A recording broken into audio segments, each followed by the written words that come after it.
welcome to the return of Saturday Sketch Night. I used to do these almost every Saturday, like 2 years ago, and prior to that. We'd come together. We used to like vote on the topic live on Twitch. I'd run like 7 polls in a row. Just took forever. It was silly. It was confusing. Yeah, it was just unnecessary. So I've just decided tonight we're going to draw bonobos. I got my little reference board that I compiled in the last 10 minutes. I've shared that in my Discord. Anybody wants to follow along. And at the end, I'm happy to give some feedback if you post a picture of your drawings. I'll do that on stream as well.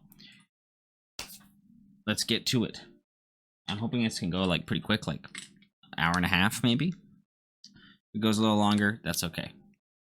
I'm going to be drawing with a Copic Multiliner 0.7 to start. It's basically like a Sakura Pigma Micron, but refillable, replaceable. You can replace the tip and everything. So I like these. They're also aluminum, so a little bit heavier duty. So it's a 0.7. It's a little bit thicker than I've been using lately, but that's okay. Maybe it'll show up on screen better. And I'm going to start with a little thumbnail of the skeleton, just like that. All right, so we're gonna keep this small. Let me just start with a little title. Oh, this is out of ink, so I'm gonna actually not use this right now. Maybe we start with a 0.5, close enough. Let's do that again. Bonobo. Cool. They're like hippie apes. That's what people like to call them. I'm sure they'd still rip your head off if they needed to, but they're not as aggressive as chimpanzees. They're very sweet. And just in general, more even-tempered than a chimpanzee, so I've heard. Okay, so we want to have our first goal. So our number 1 goal here is find proportions. That's not how you spell. Proportions and gesture. That's our first goal here. So I don't want to worry myself with getting every little bone correct. That's not why I'm drawing the skeleton. I'm using the skeleton because it is a roadmap for the center line and the major masses. Major masses being the head, ribcage, and pelvis. Gesture and center line being the spine and the limbs. So it's a really nice, easy way to find all those things. So I'm gonna draw myself a little box. Keep in mind the drawing or the reference that we are using is not a perfect square. It's kind of a more tall box. That being said, there is a little bit more headroom and margin above and below the head. So maybe it is more like a square, but just try to keep that in mind when you're drawing from reference. If you're trying to use this box method to get a nice measuring device, proportions, like, okay, the head starts at about 2/3 of the way up the box. If you do that, make sure your box is the same aspect ratio. If you're drawing like a big landscape scene, you don't want to try and fit it into a perfectly square box, unless you're trying to manipulate it. So let's start with a little box like that. Right up in the corner here, we're going to put in a circle. That represents the cranium. It's like a balloon on a string. And then we're going to draw the spine. And the pelvis ends like just above halfway over here. So we know that our center line is going to go from here up into the back of the neck. And I'm going to draw it as just one big S curve. It seems like that would work pretty well. Cool. Before I drew that, I was trying to figure out what points of the curve it actually started turning, right? So there's sort of like a flat spot in its upper back and neck. Cat's yelling at me already. Already yelling at me. There's a nice flat spot. It's like almost horizontal, and then it curves down, and it's like about right here that the pelvis starts. And I just included that into my gesture because it's along the same line. Okay, now let's put in the major masses. So we already kind of have the head, but let's just define it a little bit more. I'm gonna just put in a very simple shape here for the muzzle. Can you stop yelling at me? What more do you want, Torb? Okay, let's not forget the neck. So I'm going to come in a little bit. It looks like the neck, the length of it that we can see before the torso starts is about 1 cranium length. So if I just take the length of that cranium, which I could use my finger to measure it, right? And then I move it and put it on top of the neck, it's about the same width. So I can do that here. These are about the same width. So the neck is 1 cranium long. There's a proportion that we found. Next, I'm going to try to draw a rib cage. There's lots of different shapes we could use for this. I'm just going to use an egg or an oval of some sort. Has a big barrel-chested rib cage. And then down here we already kind of marked this is where the pelvis starts. It doesn't look that big from this angle because we're seeing a side view. And even though we like to think of all primates as walking on 2 legs like us, they usually are not walking around on 2 legs. They're much more efficient on all 4s, and their body is built for that. So their pelvis is a lot more like other quadrupeds where it's boxy and flat, whereas ours, since we have to stand up, is more like a bucket. Even width all the way around. Okay, we're off to a great start. The next shapes I like to put in are the shoulder blades. So let's find where these sit. These are weird looking shoulder blades. They look a little different than your average quadrupeds. That's, I think, because these animals, although they can walk on all 4s because they have really long arms, you'll notice that their arms are longer, or at least appear much longer than their back legs, because they have such long hand bones, and they walk on their knuckles, right? So that they can swing on stuff, grab things easier. But I think they're built a little bit different, and they also can lift their arms independent. So even though they can walk on all 4s, like a quadruped, like a horse or something, I think their shoulder blades look that way, probably because they can pick up their shoulders and move them independently. So now I'm going to put in the center lines for the upper arm. What I like to do is think of negative space, triangles, when I'm trying to get this gesture.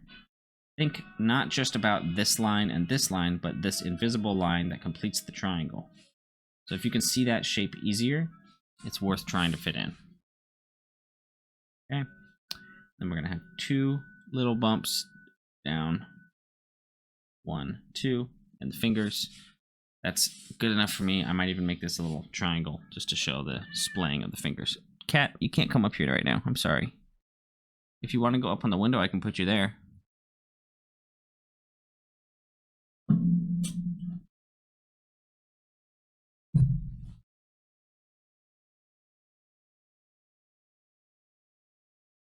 I don't think he wanted to go up on the window.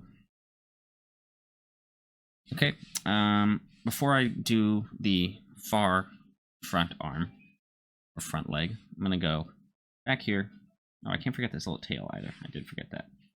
Let's come back here and put in the leg. Notice I'm just putting little dots or circles in where the joints are.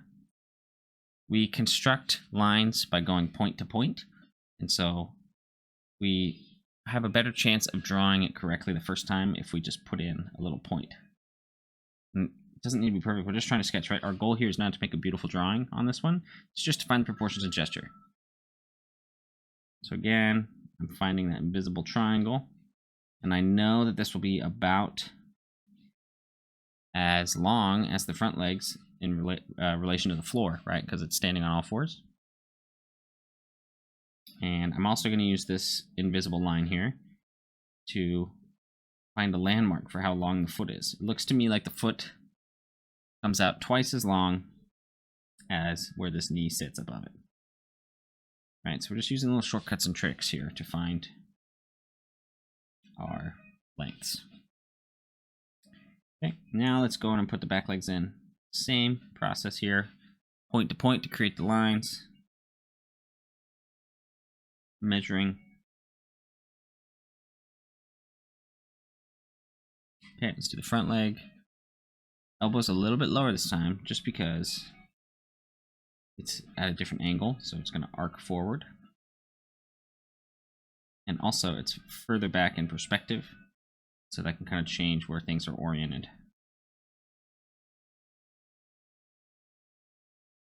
All right. This looks pretty good to me for a starter sketch. All right. Our goal again was just to find the proportions, gesture, understand the natural inclinations of these bones, how long they are, and that will make it a lot easier to then put all the flesh and muscle on. I'm not trying to draw the skeleton.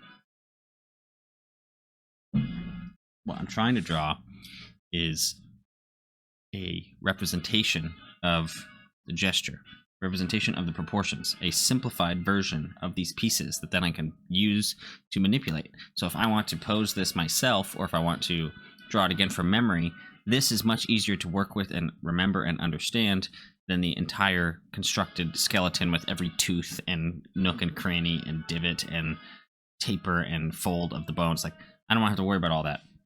I'm just using this skeleton because it is already a simplified version, in a way, of the final subject. I'm using it to define things for myself. Okay, so that's one. Boom. We're going to keep it simple. If I was not happy with that, I would do another one, and I would practice fixing my mistakes. However, I am pretty happy with that. So what I'm going to do next is move on to... Oh, not that. Whoops. Whoops. I'm going to move on to this one. Same exact skeleton from the same exact website. You can actually buy this skeleton if you want, probably for like $2,000. It's not a real skeleton. I think it's a recreation, a molding, a cast. I don't know. Same thing here. This was number 1. And now our goal for number 2 drawing is to turn it in space. And again, we're still trying to find proportions and gesture, but now we're expanding the complexity a little bit. We found the side view. We understand the lengths of the bones in relation to each other because we looked at it from a pretty flat side view. Now we're moving to a 3/4 view. I'm going to put that in here. Start with the box again.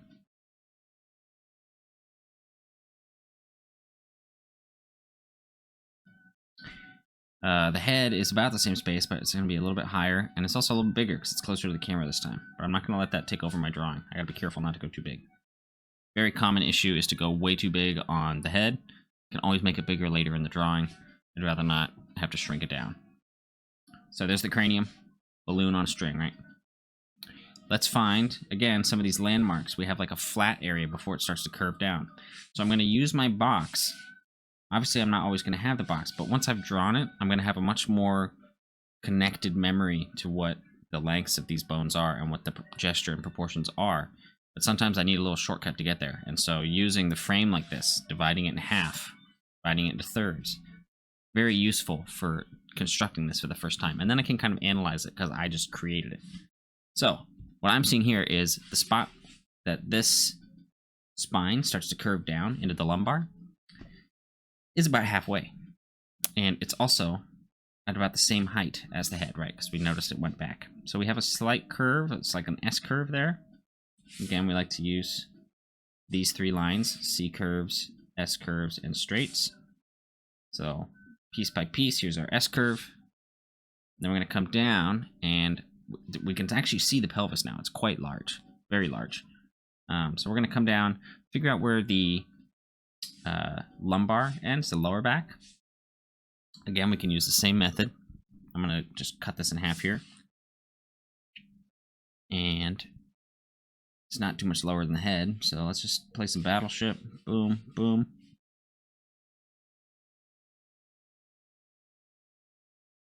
Cool. Because this is taken in the same room with the same skeleton, same camera, whatever, they literally just rotate it around. And so a lot of the heights are going to be exactly the same because they didn't change the height of the camera. They didn't repose it. They just rotate it around. So our heights are going to be about the same. So I know that my elbow is still going to be along, this is about halfway up the box. It's going to be the same in this image. So I'm like using the references I gathered to my advantage to learn more about how to draw this, which is kind of a pro move that is not gate kept. Anybody can do that. Okay, so for my pelvis this time, obviously I can't just draw a triangle like I did last time. That was the side view. This time we have to do something different. We got to think about what this looks like in 3D space. It's a shape kind of like this, right? You could make it more complex if you want, but why would we do that? Let's just keep it simple. So like here's me adding more complexity. It just gets harder and harder to draw, harder and harder to keep track of what's happening. We don't like that. Have to think more in 3D when we do that. So this is like, I'm gonna put an X in there. Don't do that. What we want is something very, very simple. So I'm gonna just create like a wedge shape. Okay. Those connect, those connect. Right. There's my wedge shape. Right. Anytime you're drawing and you get to a point where you're a little scared of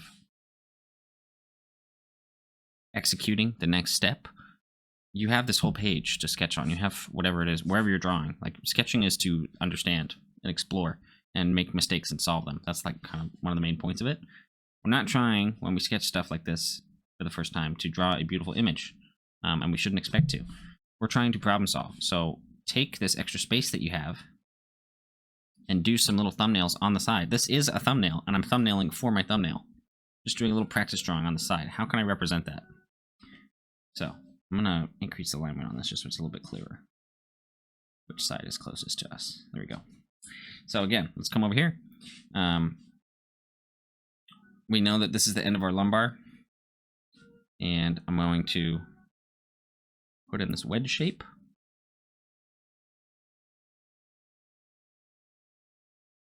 Comes down to about there. All right.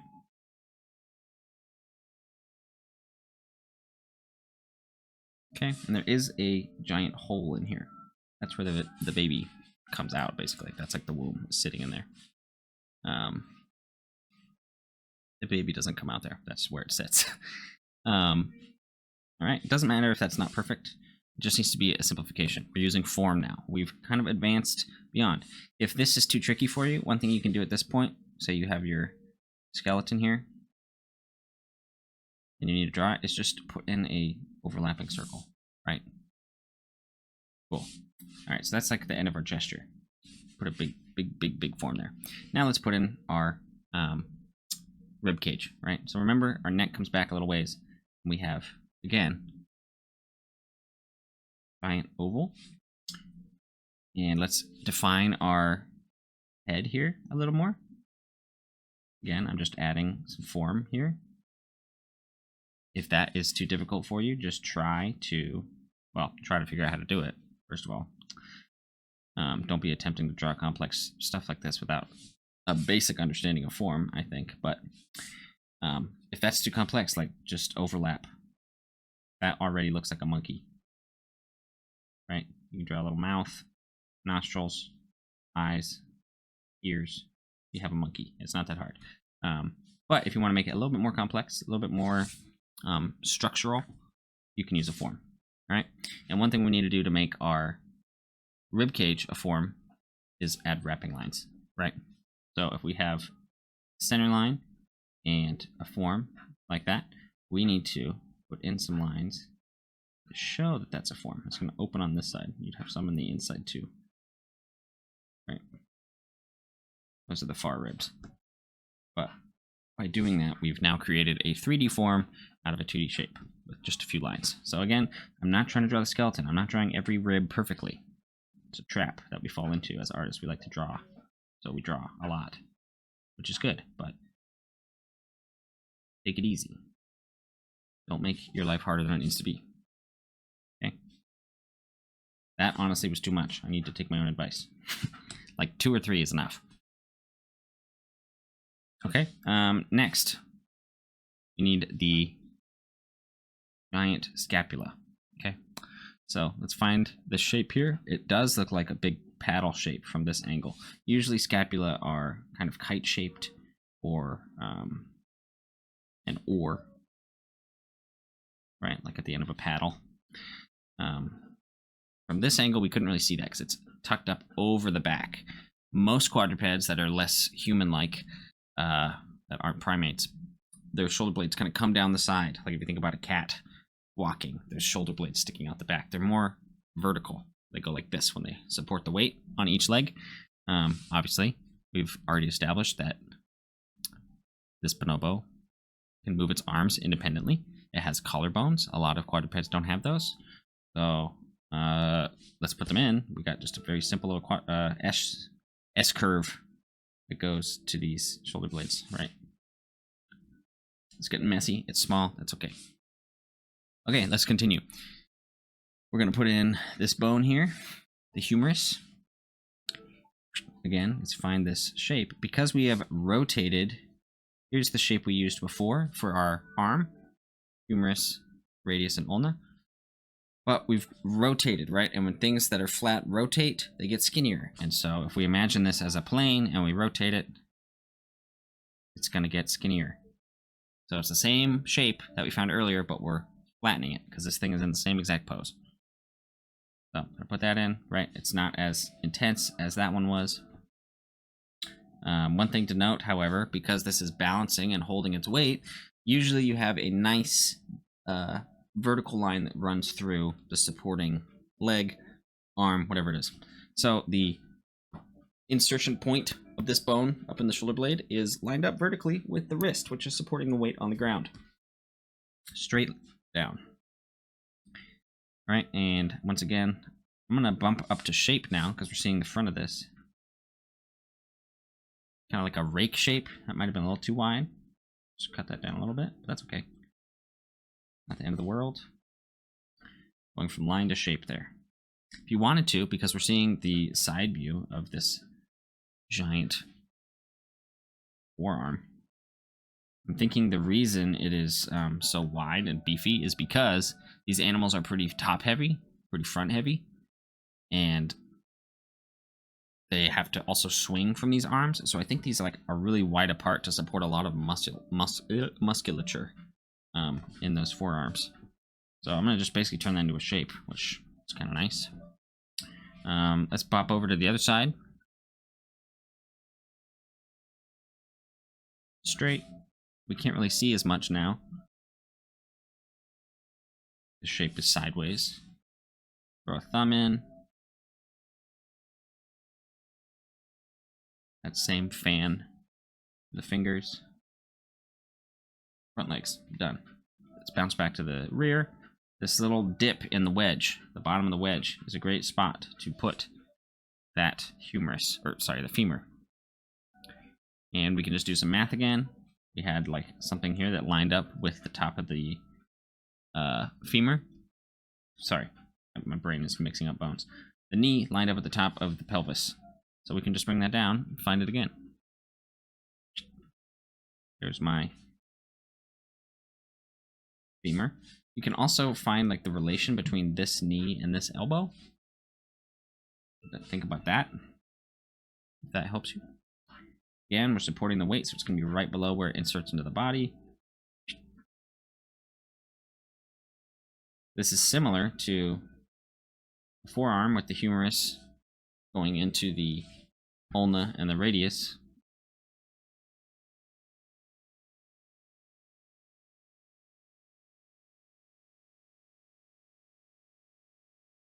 You can make it wider if you want, or draw it as two bones, whatever floats your boat.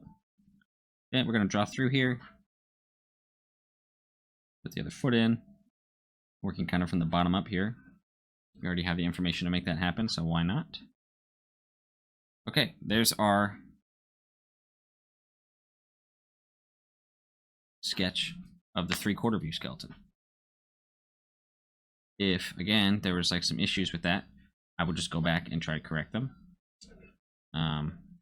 There's no shame in that. The whole point of this is to get better. The whole point of drawing and sketching things is to learn how to draw them, so take the time to do that. I'm feeling A-okay with mine.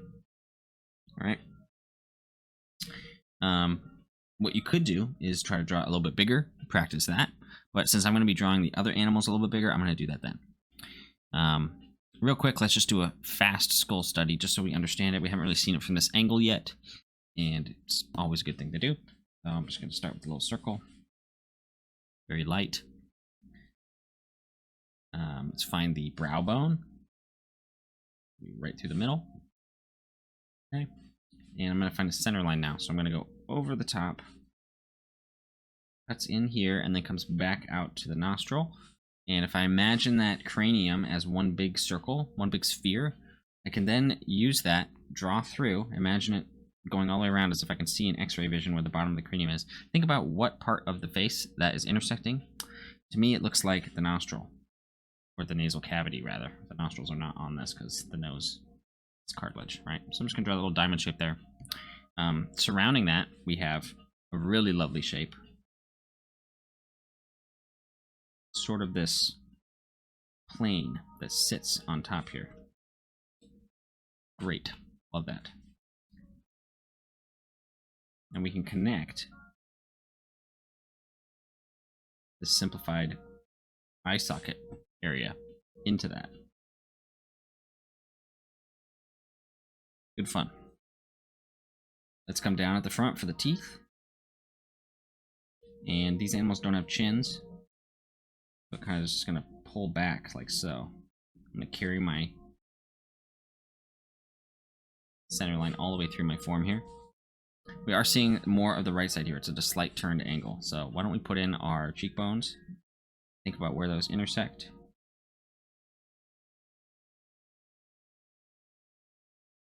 Okay, the brow bone comes up into like a triangle shape here. Might be getting a little too complex. That's okay.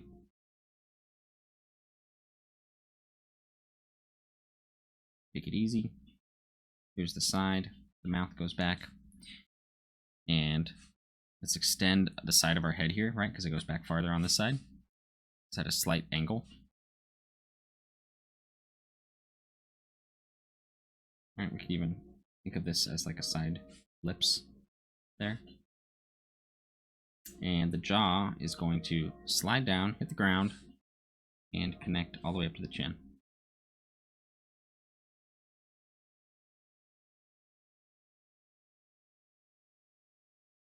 Got an opening in the mouth here too. I'm gonna fill in black behind that. Cool. If you want, you could add in these eye sockets.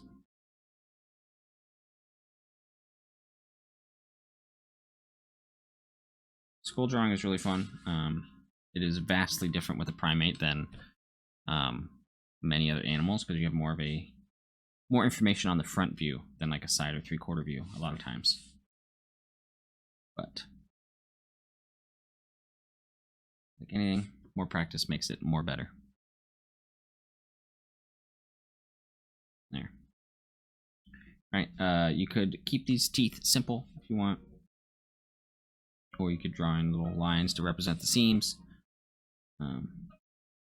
Chimpanzees, I think, have, and gorillas especially, have like huge incisors and canine teeth.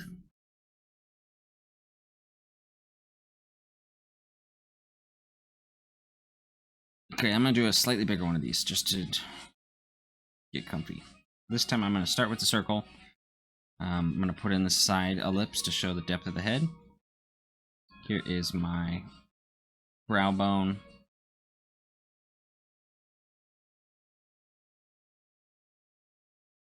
Coming back. This comes up into the middle, and we have this quite large shape like that. If I remember correctly, we discovered last time that the nose, or nasal cavity, I just said cavity, the nasal cavity fits right at the bottom of the cranium. So the cranium comes down about there. That's where the base of the nose is. Let's put in the teeth.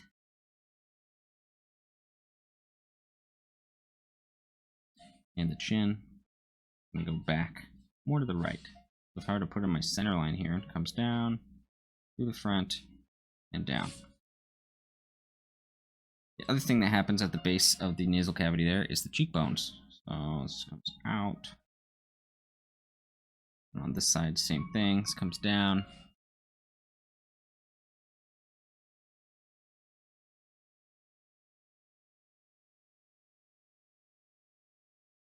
How about you, Mirror Mask? What have you been up to?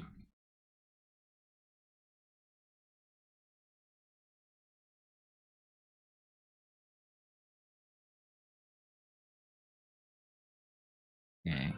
Jaw.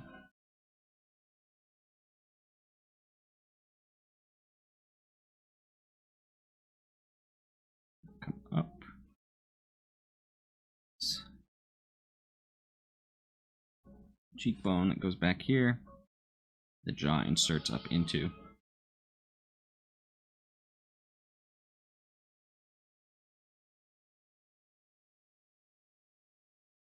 And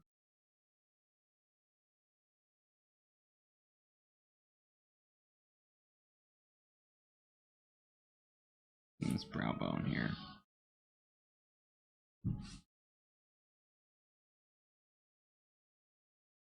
I'm going to use simple, repeatable, memorable shapes here.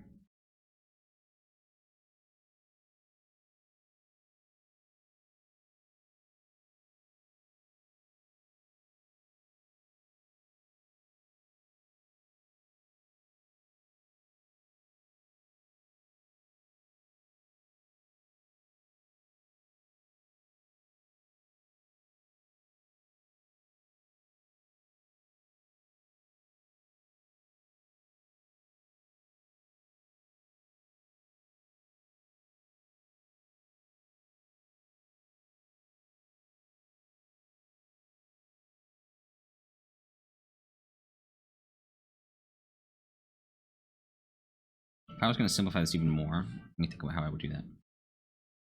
Brick.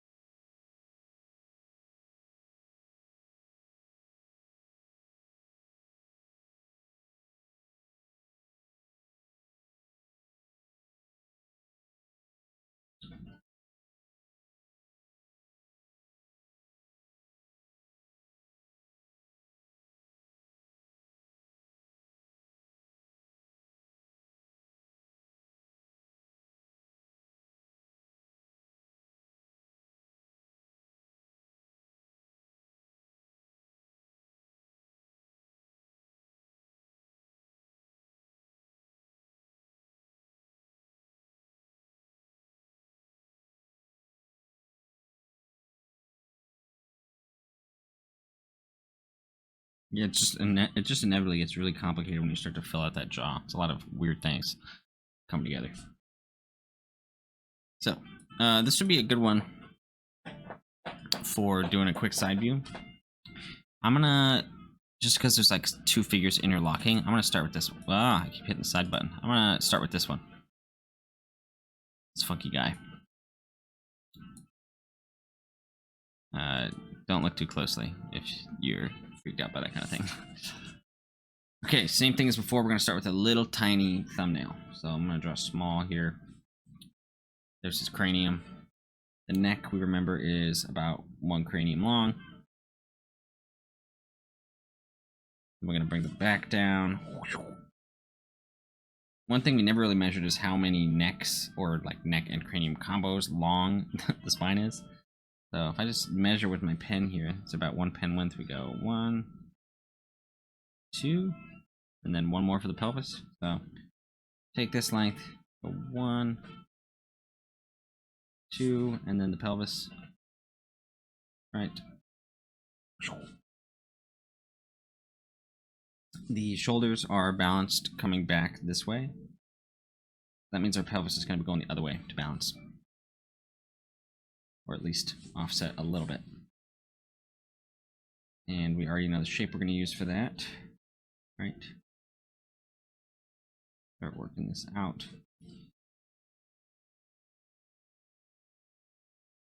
Here's my chest.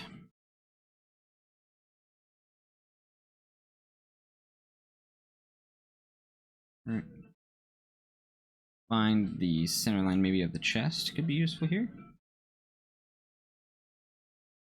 Right. And before we get too in deep, shoulders. There's 1. The elbow comes down to about here. And way down. Oh, actually even lower, I think. Bigger head here.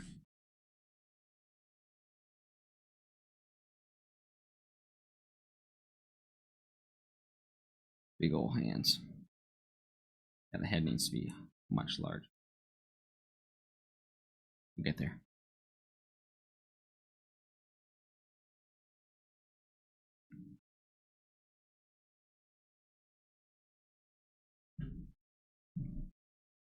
Uh-oh. Kitty attack. Yeah, I'm talking about you.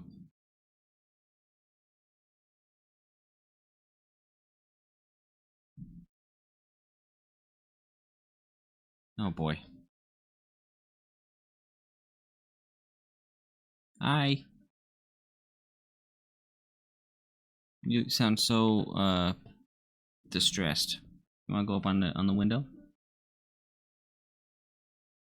I don't know if he does.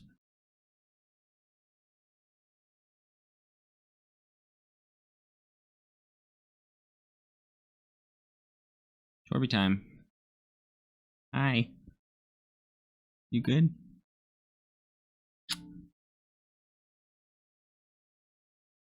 Come up here. If you put your feet on the sketchbook, it's gonna slide. Can I interest you in a windowsill? Oh boy. Everything is falling off the table. Oh, I can't reach. I'm sorry. I gotta put you down. Well, I can get you on my lap for a second. Hi.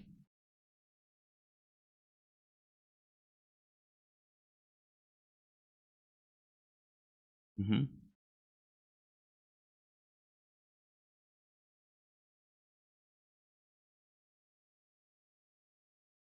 Thank you. The knee is like right at the wrist, so I'm gonna bring this down. There. Again, supporting the weight. Can't really see the ground, so I'm not gonna worry about it too much. And then back here, same thing. It's gonna start. Knee comes behind. There's like some crazy perspective happening here. It's sort of like that.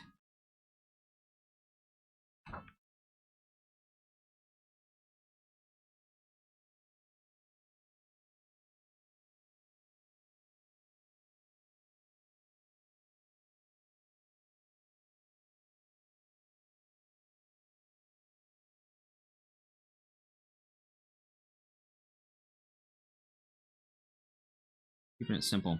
Draw the far side mouths and the eyes.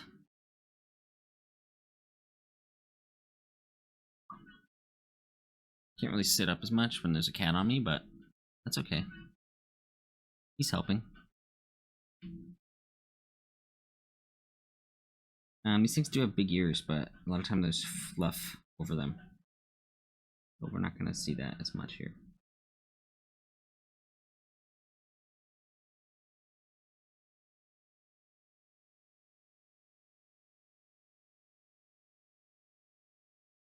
Okay, so this is like my little stick figure skeleton, which I'm okay with. We're going to draw. Maybe I should just keep that as my rough draft. Now let's bounce over here into a bigger one. So, keeping it moving. Don't want to slow down too much. So, slightly larger head.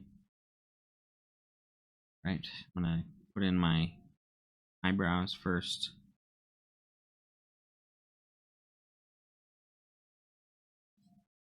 And then we have some nose.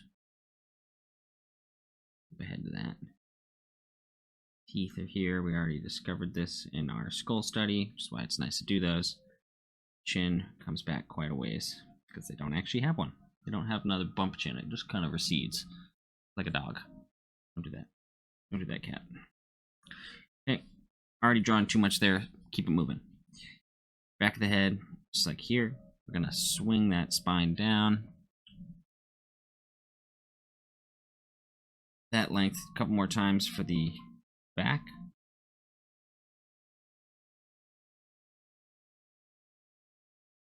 Again, the shoulders are at a tilt like this. So want to balance that out a little bit with the pelvis.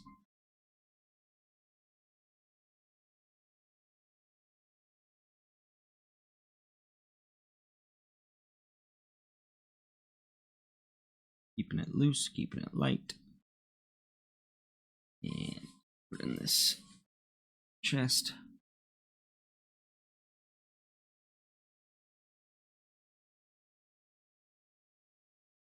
Okay, the legs. Let's put in the legs first this time. So we know from our skeleton where the legs kind of insert. It's like up here. They're gonna swing down. About there.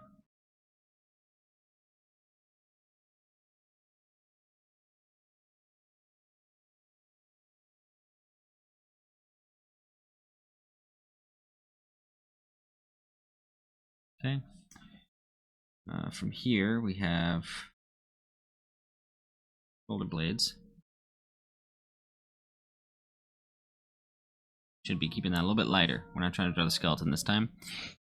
We are trying to draw a skeleton or a center line to put this all together. The arms are extremely long. It's kind of crazy.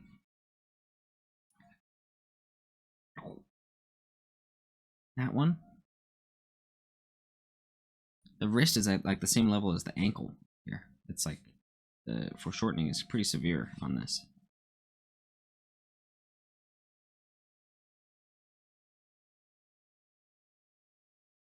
Okay. Cut up here a little bit.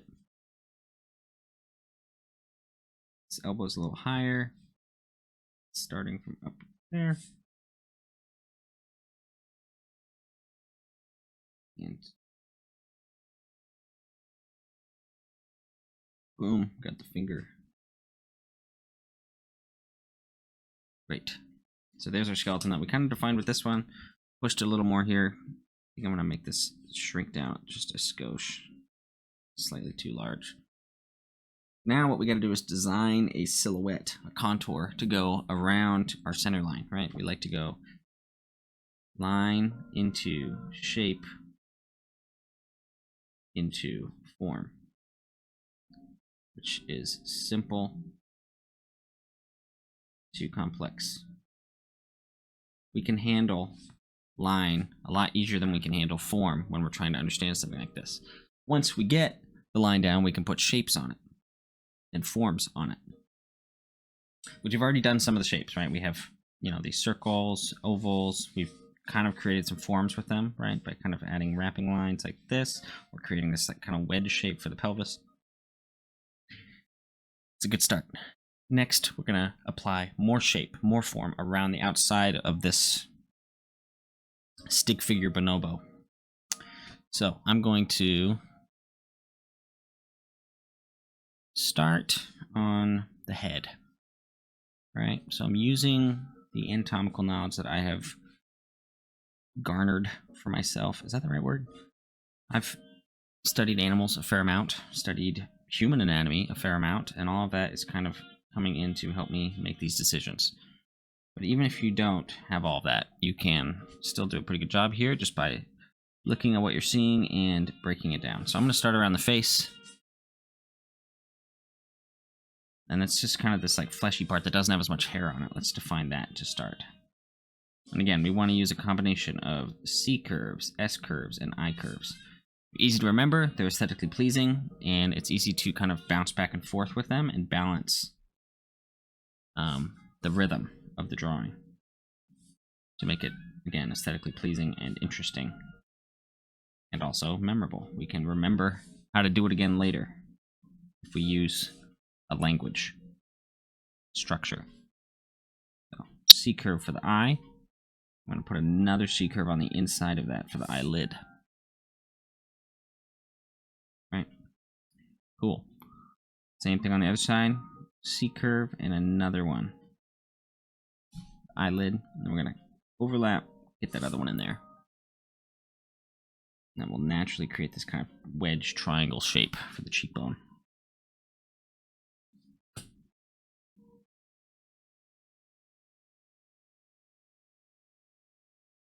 Very cool. I have a bad habit of only wanting to work on good or finished pieces rather than be okay with practice. Yeah, it's hard when, I think this is like the value of just having a sketchbook on you. Is like, well, some people like think of a sketchbook a little bit too, like the CalArt sketchbook disease where like everything looks perfect and rendered. We don't want that. It's not realistic. It's just like comfort zone drawings. But we got to get out of the zone of comfort if we want to grow, which sucks. But fortunately,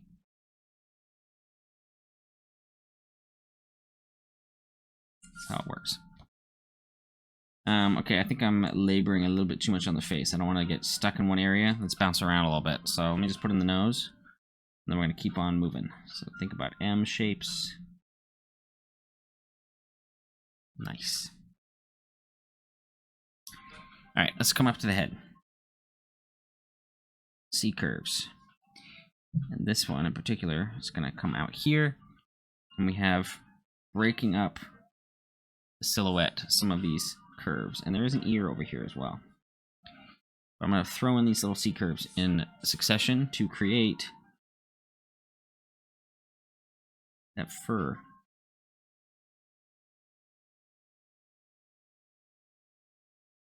Define the edge of that head. Again, I don't want to labor too much. We have a bunch of fur coming off the nape of the neck, over the shoulders. We can imagine a big shape here if we want.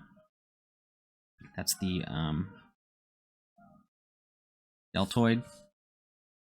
Tricep comes down here. Again, I've studied anatomy a fair amount. Always room to study more, but I kind of understand the forms that are happening under here. If you just want to pick the overall outside form, you can still create some pretty good drawings just from observation. But what we don't want to do is just copy what we're seeing. We want to understand. We want to interpret. There's no need to copy. The photo already exists. We want to express and create our vision through our sketches and our drawings. So find that purpose. Big old deltoids. So building all that out. S curves, C curves. Right. Again, I like this crunchy fur here, but we don't just want fur all the way around our form. That's too much noise. We want to push and pull, noise, rest, rhythms. Right, that's nice. That's satisfying. Easy to look at. It stops us in our tracks and then shoots us to the next area of interest, and then stops us to enjoy the noise and then shoots us down to the next one. Right, so just be careful not to go overboard. All right, this guy has some big lats, what we can see from this angle. Before we do that, why don't we find the outside edge here so we can kind of build around that. So I'm going to find some lines that I can rely on.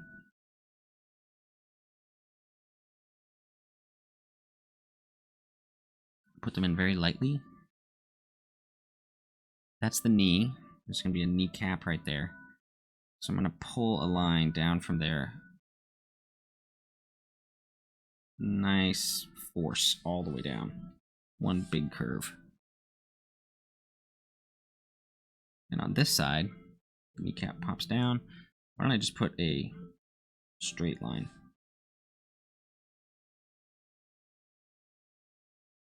Cool. Now let's get the inside of the leg here. It's going to go way up here. It inserts like below this, what's it called? Obliques? External obliques? Is that what it's called? Yeah, that's what it's called. You see that form right there? We're going to pull this one up into there. And let's not forget our wrapping lines here, just to understand loosely what's going on.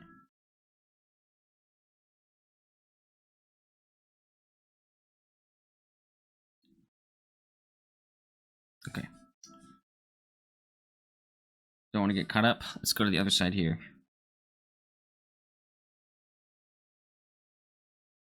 Big chest muscles. The neck comes from right under the chin down into that pit right there.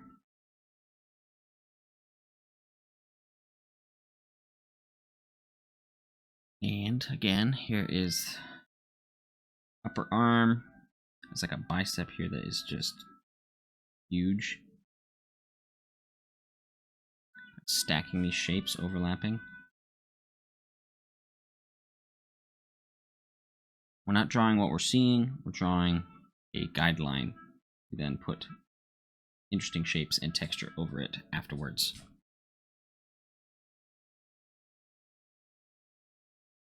Okay, wrist. I like straights. Big blocky hands. These things are monsters, right?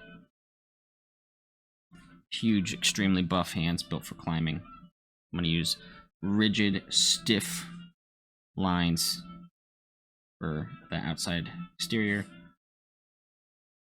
It is holding a little fruit.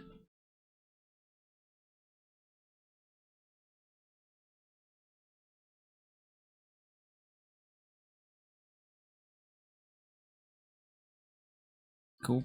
Bounce back over here, same thing. I'm going to put the knuckles in here. Imagining that little bone at the top of the ulna that we have as well. Straight lines, straight lines. And we got chubby finger from this angle, pinky. And these other ones I think I'm just going to free ball. Giant, huge, nubby fingers.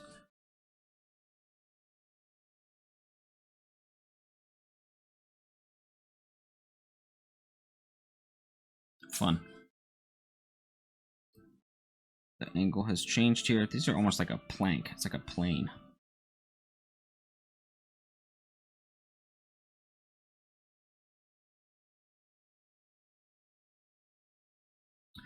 You don't have to come over here, Torb. You don't have to do it. You can just keep enjoying your life on the other side of the room and not mess with me. That's what I would like to see you do. No, I said on the other side of the room.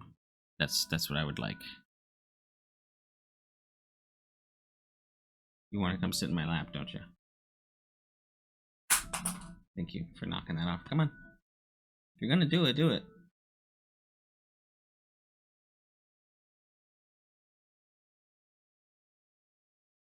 He has arrived. Okay, slight overlap here. We got this leg. I could draw this bonobo's genitalia if I really wanted to, but I think I'm just gonna... I don't really feel like doing that today. Not today. So let's just... We're gonna push all that into shadow.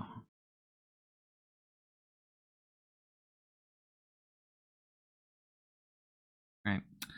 There's a belly, though, that comes in here.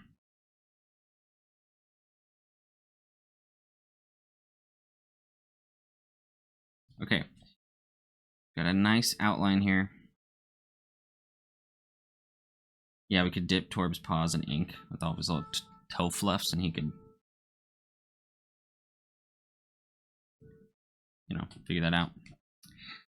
Oh, good. His little head's on the table now. You see his paw right here? Cutie. So cute, Torb. Okay.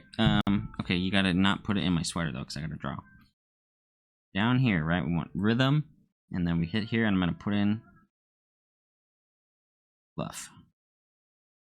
Again, right here, we're gonna come out, and then on the outside convex edge, put in some more rhythm. The grain of fur kind of stops here and goes the other direction. And there's one of the leg muscles here, the vastus lateralis.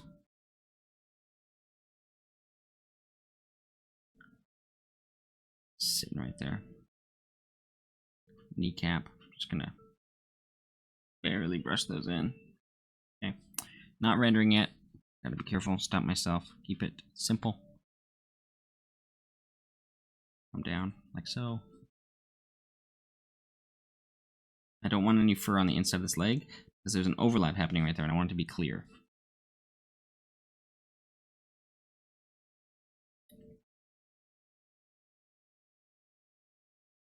Okay. Let's go over to the other side here. We never really finished the face, so I'm gonna put in some loose fur.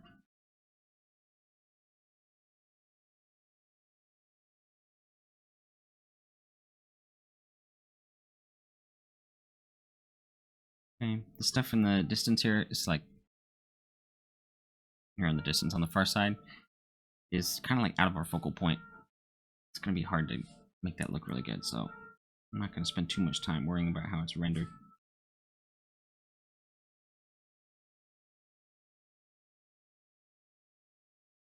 Increasing line weight on the outside of the silhouette as I go.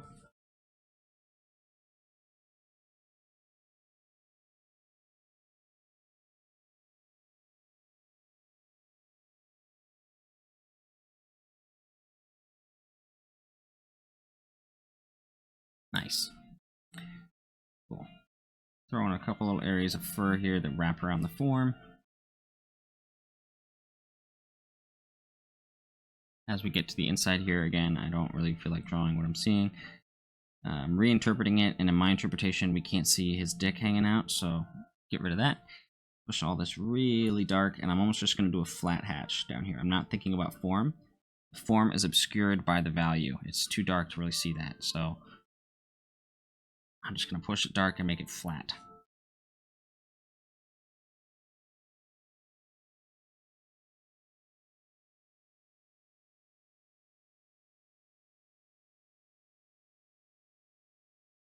Nice. I'll also make this arm stand out a little bit more. All right.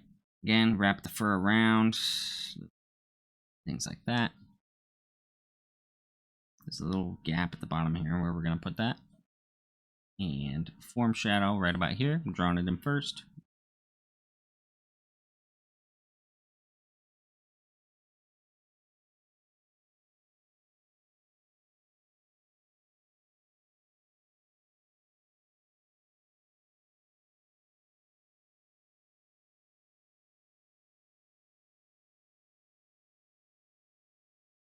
Cool. Swing down here. This is like dark here, but again, this is kind of out of my focal point. It's just legs down here. So I'm just going to give it the flat hatch, call it good.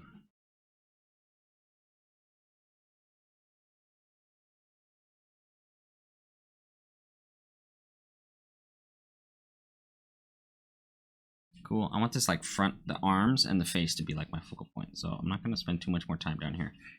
Let's go to this arm and find our core shadow. So it's going to pop up like so. Come up over that.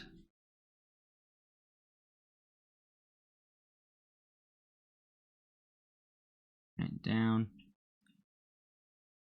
So cool. This one is just like pretty much all black. So just push it. We lose the form because of the value. It's too flat.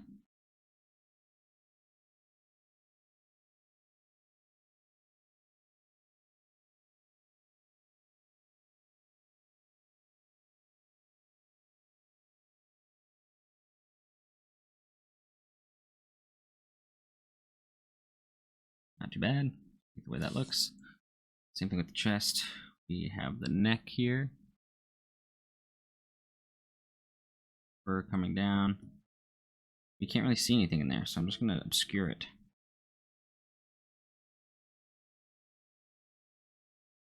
With a flat hatch. Just push it all dark. I'm not trying to render in there. I don't need to worry about it. Just combine it all into one nice big shape. It'll make this arm, which we can see all the form and the grain of fur, it'll make it stick out more because there's higher contrast now. We have like lost edges behind it.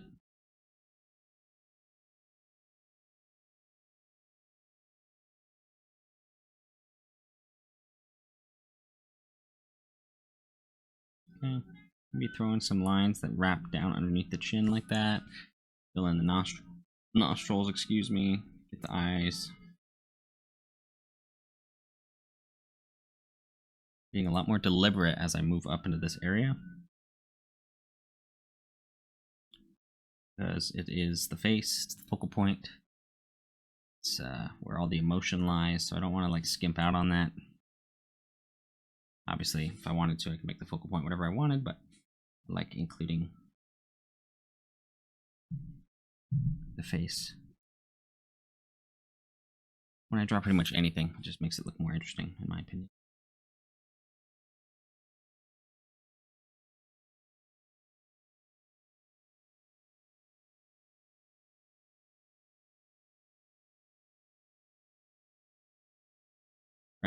Now, let's go around this form shadow. Fur can be really dark right along that, and I'm just kind of looking, checking here and there what direction the grain of the fur is going. But I want a nice dark band right there where the light falls off. There's no bounce light hitting it. I think I made this wrapping line wrong. So I'm going to follow what I did before and make all these lines follow it. Drawing what I know, not what I see. And since I already kind of messed it up, mess right there. Oops. Since I already kind of messed it up, I'm just going to follow that direction instead.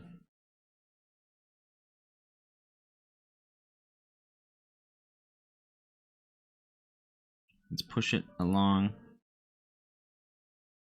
the form shadow.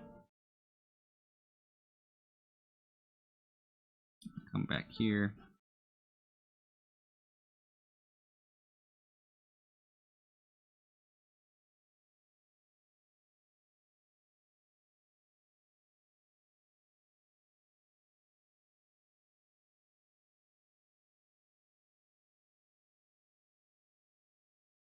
Cool. This is like almost dark here. Dark black is what I meant to say there. Sorry. And we're going to come down, grain of the fur.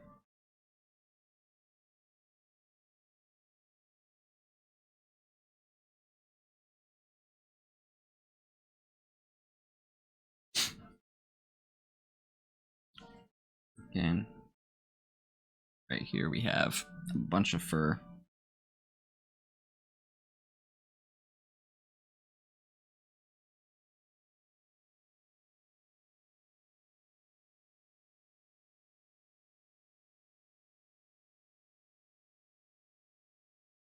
Make it look kind of fuzzy. Right here, again, I want to not make these look furry, so I'm going to use a slightly different texture. I want it to look wrinkly. I think that was successful. Push these back slightly.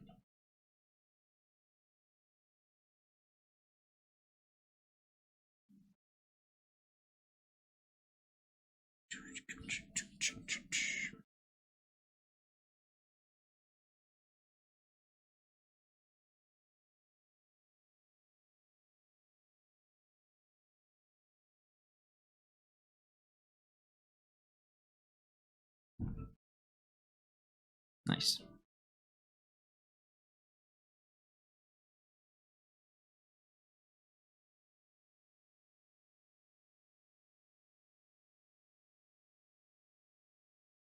Put a slight cast shadow underneath that arm. We don't want to go too dark everywhere because it's got to look like there's light shining on it. Even though it's a black animal, black fur, still some pretty light areas. Cool. One thing I might do now, just to push it a little more, is just go super dark with a brush pen or some sort of heavy inker. Find some areas that we can do that with. This is pretty much dead. Look for these little spots where it's really dark and push it even harder and try to connect our shapes where we can.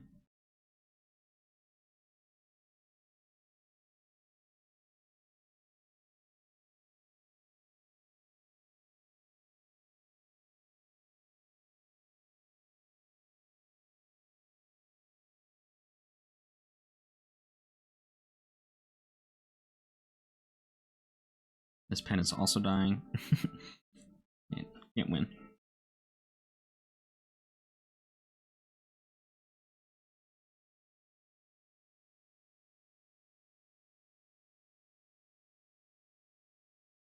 Just add a little more separation to some of these areas. Value sandwich.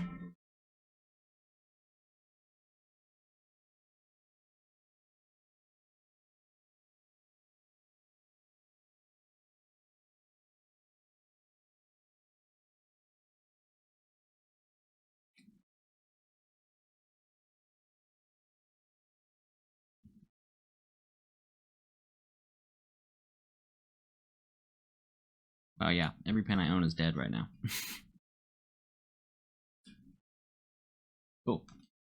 I'm into that. It's nice. Alright, for my last drawing on this page, and for this video, I'm probably just going to hit this real fast. And there's not a lot of places I can do it. Might do a little thumbnail here. And then we'll do another one on another page maybe. Find these shapes.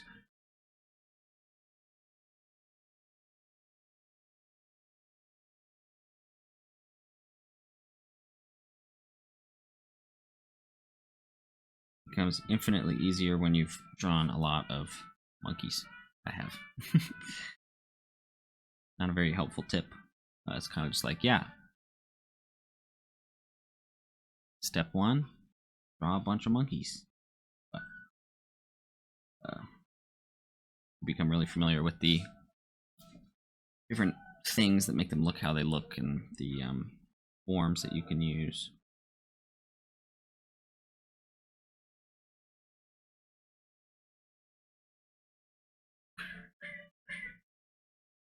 Here's the forehead. The eyebrows coming up over that.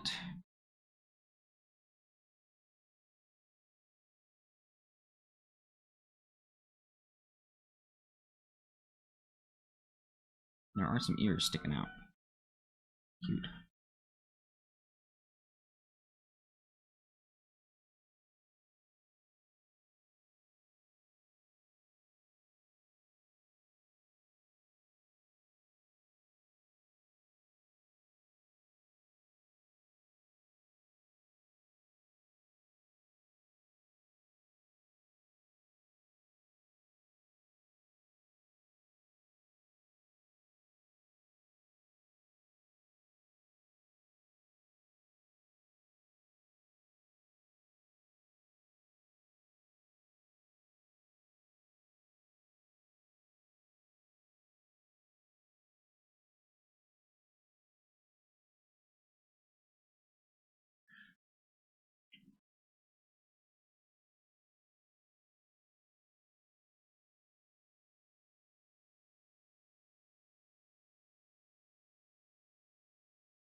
Cool.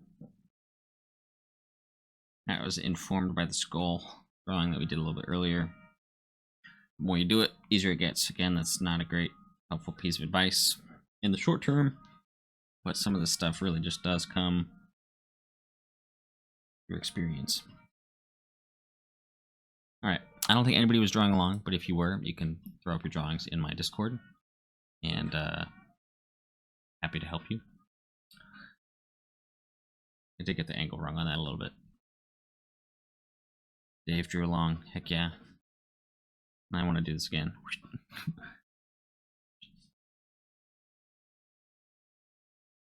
This is the awesome plane that I like to draw.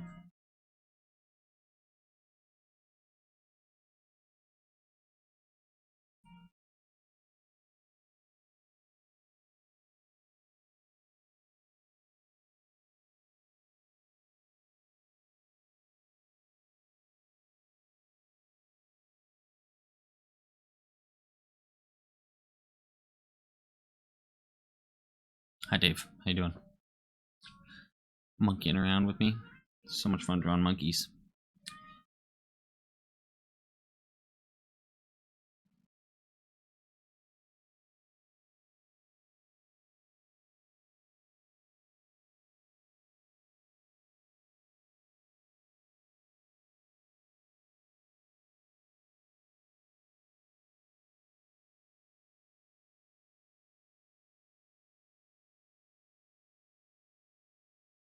Thanks everybody for watching. I'm going to upload this to YouTube, I think, so I'm going to stop the recording now. Stop by on Twitch on Saturday and draw along with us live and ask questions. Saturday, I'm hoping to do it at like 4 PST. So it'll be 7 PST if you're Eastern. I previously did Saturday sketch nights at 7 PST, and so people in the Eastern time zone just got screwed. So hopefully this is better. Anyways,